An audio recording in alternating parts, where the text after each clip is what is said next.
আসসালামু আলাইকুম। আজকে আমরা যাচ্ছি বড়িপোতা গ্রামে। ওইখানে মূলত একটা ডিশের নোডের সমস্যা হয়েছে, ওইখানে ডিশ চলতেছে না। তো আমি এখানে চলে আসলাম। এই যে এই থামে দেখতে পাচ্ছেন এখানে ডিশের নোড আছে, এইখানে লাইন চলতেছে, বাট সামনে আর একটা লাস্টের দিকে নোড আছে, ওইখানে লাইন চলতেছে না।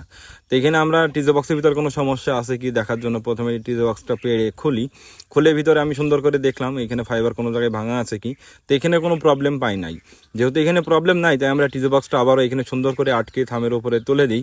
এখন আমরা যাব হচ্ছে শেষের দিকে। এই যে এইখানে আমাদের একটা লাস্ট নোট চলে, যদিও মাঝখানে আরও দুইটা টিজে বক্স আছে। তো এখানে আমরা এসে দেখি এখানেও লেজার নাই এবং ওটিডিআর মারি। ওটিডিআর মারার পর দেখি 147 মিটার মাথায় ফাইবারটা কাটা। এখানে যেহেতু কোনো সমস্যা নাই, তাই আমরা টিজে বক্সটা আটকে দিয়ে চলে আসলাম 147 মিটারের মাথায়। এই টিজে বক্সটা খুলেই দেখি যে এইখানে হচ্ছে কমলা কালারের কোডটা ভাঙা। মূলত এই কমলা কালারের করেই ডিশের লেজার যেত, যে কোডটা ভেঙে যাওয়ার কারণে ওই সাইডে নোড আর চলতেছে না। তো আমি এখানে সুন্দর করে জয়েন্ট দিলাম। জয়েন্ট দেওয়ার পর টিজে বক্সটা আটকাচ্ছিলাম, আর ওই সাইডে ভাইকে বলি যখন আপনি দেখে আসেন ডিশ চলতেছে কি। তা ভাইরা দেখে এসে আমাকে বলে যে ডিশ চলতেছে। তো আমরা এখানে টিজে বক্সটা সুন্দর করে থামের ওপরে বেঁধে দিলাম। যাক, আলহামদুলিল্লাহ আমরা অল্পতেই সমস্যাটা খুঁজে পেয়েছি এবং দ্রুত সময়ের ভিতরে সমাধান করতে পেরেছি। ডিশ যদিও মানুষ এইভাবে দেখে না, কিন্তু তারপরেও কিছু কিছু কাস্টমার আছে যারা এখনও ডিশ দেখে নিয়মিত।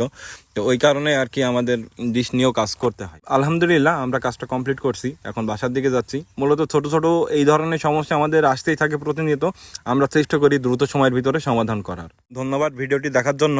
ভালো থাকবেন, সুস্থ থাকবেন, নামাজের কথা মাথায় রাখবেন। আসসালামু আলাইকুম।